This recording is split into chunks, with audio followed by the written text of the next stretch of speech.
안녕하십니까. 데이터 찾기 업입니다. 수많은 데이터가 넘쳐나는 상황에서 가치 있는 데이터를 선별하고 또 시민이 필요한 데이터를 찾아내고 해설합니다. 무심코 지나쳤던 미처 몰랐던 그러나 중요한 사회 현상을 통계로 풀어드리겠습니다. 새내기 채널입니다. 많은 관심 부탁드립니다. 성장할 수 있도록 구독과 좋아요 꼭 부탁드립니다. 오늘 이야기는 먹거리에 대한 얘기입니다. 먹거리는 단지 먹는 것에 그치지 않습니다. 무엇을 어떻게 그리고 어디에서 먹는가의 생활 양식은 사회를 읽어내는 주요 코드의 하나입니다.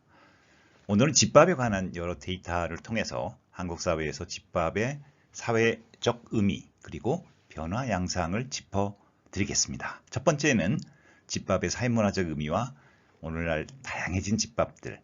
두 번째는 우리가 얼마나 자주 집밥을 먹고 있는가 글로벌 조사를 중심으로 살펴보겠습니다. 세 번째는 집밥은 행복과 건강을 가져다 주는가입니다. 자, 그럼 시작하겠습니다. 여러분들께서는 집밥 하면 무엇이 연상이 되시나요? 아마 고향, 어머니, 긴 바깥 생활을 마치고 집에 들어설 때의 안락함 이런 느낌들을 갖고 계실 거로 생각이 듭니다. 사전적 의미는 이렇습니다. 가정에서 끼니 때 직접 만들어 먹는 음식, 그러니까 직접 만들어 먹는 음식이라는 의미가 중요한 거고요. 세 가지 요소를 갖고 있다고 보여지죠. 집이 있고요. 그 다음에 음식, 직접 만든 음식, 그 다음에 같이 먹는다는 의미도 아울러 포함되어 있기도 합니다.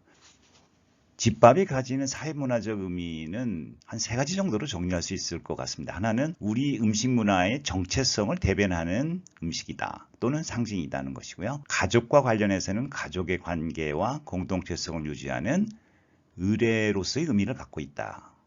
세 번째는 한국 사람의 정서적 공유를 유발하는 기억과 상징이다.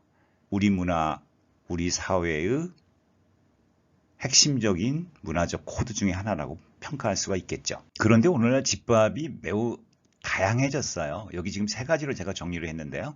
집에서 가족들과 손수 조리한 음식을 같이 먹음. 여기서 손수라고 하는 것은 꼭 본인만을 의미하는 것은 아닙니다. 식구 중에 다른 분까지를 포함하는 것인데요. 이것이 전형적이고 전통적인 집밥이고요.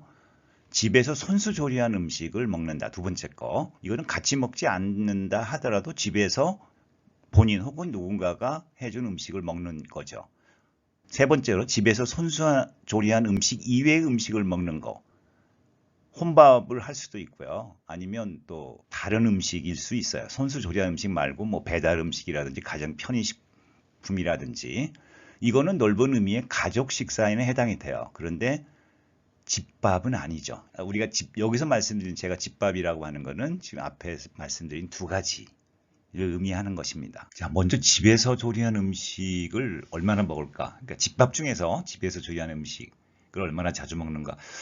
마침 2018년에 갤럽하고 쿡패드가 조사한 세계 150개국을 대상으로 한 자료가 있어요. 여기 보면은 2018년에 점심 저녁만을 조사했는데 집에서 조리한 음식을 먹는 횟수가 일주일에 5.5회입니다. 일주일 평균. 그러니까 점심이 2.3회, 저녁이 3.2회.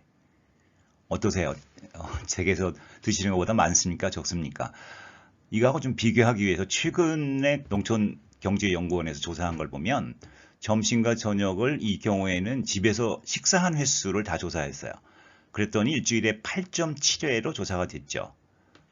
앞에하고 약간 시차는 있어요. 코로나가 있었기 때문에 조금 증가한 측면도 있을 거예요. 근데 이 두 가지 결과를 비교하면 일주일에 3회 정도는 집에서 조리하지 않는 음식을 먹는다. 포장 음식이라든지 배달 음식과 같은 뭐 그런 추론이 가능합니다.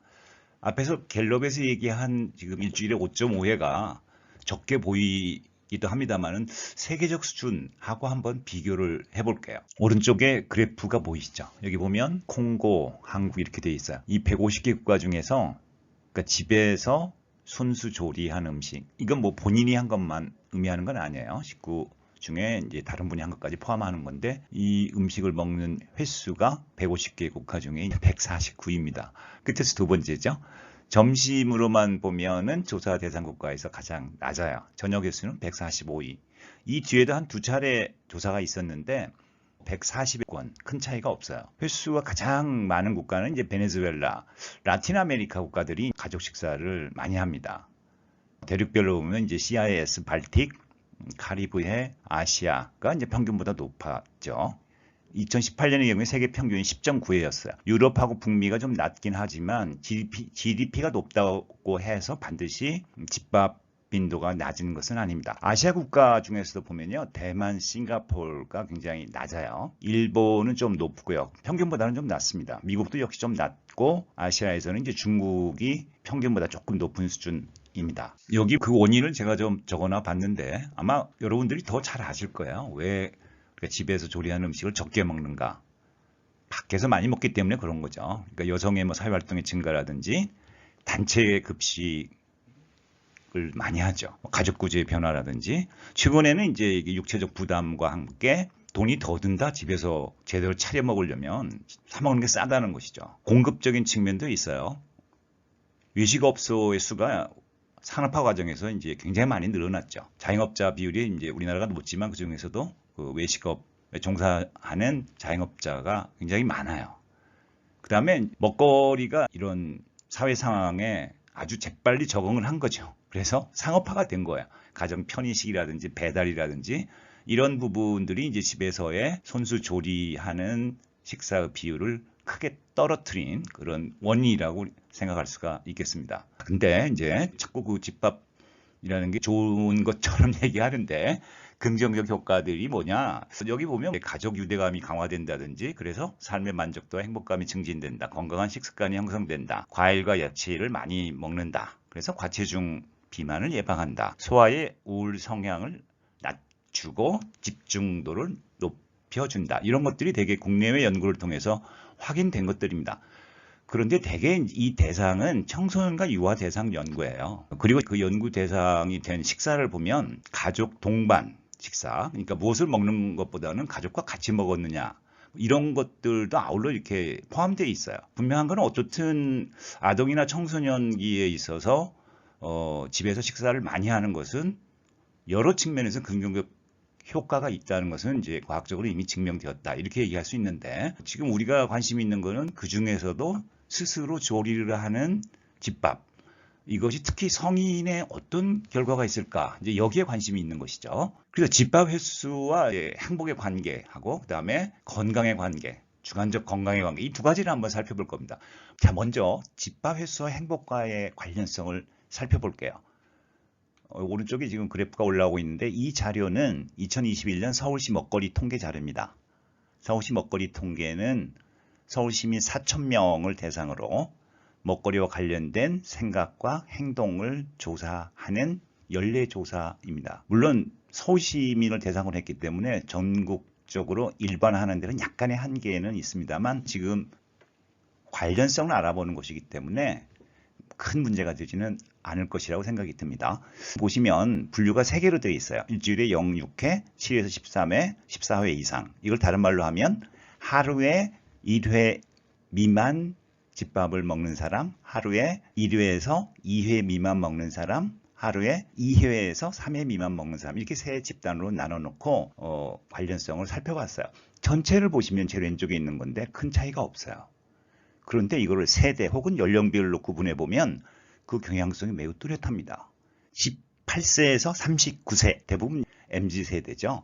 이 연령층에서는 매우 뚜렷해요. 경향이. 즉 집밥 횟수가 많을수록 행복도가 증가하고 있죠. 1.0 정도 차이면 상당히 큰 거예요. 40대는 경향성은 비슷하지만 그 차이는 적어요. 50대에서는 차이가 없고요. 60대에서는 주 2회 이상 집밥을 먹는 경우에 약간 행복도가 감소하고 있습니다. 자, 이제 건강과의 관계를 봅시다. 여기서 건강은 주관적 건강에 스스로 내가 어느 만큼 건강하다를 평가한 10점 척도입니다. 먼저 한번 여기도 그래프를 한번 보면요. 전체에 있어서는 역시 뭐 큰 차이가 없습니다. 근데 연령별로 나눠놨는데 아까하고 좀 비슷해요. 18에서 39세 MZ세대의 경우에는 아까보다 조금 더 뚜렷하죠. 이 세대의 경우에는. 그러니까 7.7, 8.4 이렇습니다. 그러니까 손수 조리한 음식을 더 많이 먹을수록 스스로 매우 건강하다고 평가를 하는 거고 40대도 그런 경향이 좀 있어요. 앞에 행복의 경우에는 50대는 그런 경향이 나타나지 않았는데 이 경우는 50대에서도 손수조리한 음식을 많이 해 먹을수록 약간 스스로 더 긍정적으로 평가하고 있는 거고요. 60대 이상에서는 차이가 거의 없어요. 그러니까 집에서 손수조리한 음식을 먹었을 때 행복과 건강에 어떤 영향을 주느냐, 이 두 개 자료만 놓고 보면 연령별로 차이가 있다. 젊은 층에서는 분명히 긍정적 효과를 주고 있다라고 하는 겁니다. 이것은 아마 여러 이유가 있을 거예요. 여기서 원인까지 밝힌 건 아니지만 식사를 같이 나누는 것뿐만이 아니라 조리를 하면서 가족 성원과의 관계가 더 증진되는 측면도 있고 또 아마도 또 영양학적 측면에서도 도움이 되지 않았나 그런 해석을 할 수가 있죠. 정리해 볼까요? 조금 복잡했죠. 정리하면요. 첫째, 가족 식사 횟수가 줄어들고 있지만 특히 집에서 손수 조리하는 집밥의 식사 횟수가 세계적으로도 매우 낮았다. 집밥의 효과와 관련해서는 집밥이 성인, 특히 젊은 층의 행복에 미치는 긍정적 효과를 확인했습니다. 음식을 만들고 같이 먹는 과정에서 느끼는 만족이 영향을 미쳤을 것으로 판단합니다. 특히 나이 어린 자녀의 존재와도 관계가 있다고 봅니다. 많은 연령층에서 집밥이 주관적 건강 상태에도 긍정적 영향을 미치고 있음을 확인했습니다. 그러나 편식으로 인한 영양 불균형, 가사노동의 부담은 특히 고령자층에게 문제가 될 수 있다는 근거도 역시 같이 확인했습니다. 소셜 다이닝이라든지 보다 다양한 식사 양식이 이분들에게 필요하다는 생각을 했고요. 집밥이 지속 가능하기 위해서는 젊은 층에서도 보다 저렴하고 시간을 경감하고 가족 구성원과의 가사 분담을 어떻게 이룰 것이냐라고 하는 것이 과제라고 보여집니다. 네, 오늘 여기까지입니다. 어떻게 들으셨습니까? 제가 말씀드린 내용은 모두가 과학적으로 정답이라는 건 아닙니다. 그럴 가능성과 시사점을 주고 있다는 것으로 이해해 주셨으면 좋겠습니다. 날씨가 계속 차가워지고 있습니다. 집밥과 함께 따뜻한 저녁을 보내시면 어떨지요? 오랜 시간 같이 해서 대단히 고맙습니다. 감사합니다.